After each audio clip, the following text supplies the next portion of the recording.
Ja se zovem Gordana Pejović, ja sam docent na katedri za menadžment kvaliteta i standardizaciju, a takođe radim i u Agenciji za lekove i medicinska sredstva Srbije kao direktor za upravljanje kvalitetom. Ovaj predmet, normativno regulisanje kvaliteta, je ustanovljen na Fakultetu organizacionih nauka 2006. godine i veoma je značajan za studente zato što im omogućava sagledavanje i razumevanje evropske legislative koja je u slučaju ovog predmeta obrađena kroz takozvane direktive novog pristupa i direktive globalnog pristupa.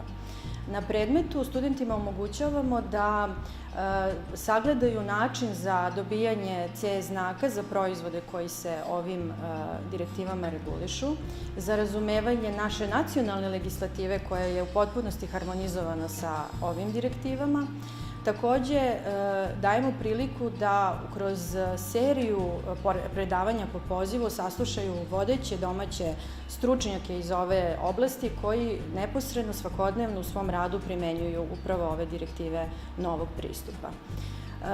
Mi smatramo da je ovaj predmet značajan zato što će studenti, kada saslušaju predmet, imati sagledavanje infrastrukture kvaliteta, značaja uklanjanja barijera u trgovini i načina na koji naši domaći proizvođači mogu da postanu deo globalnog tržišta i da učestvuju u globalnoj trgovini.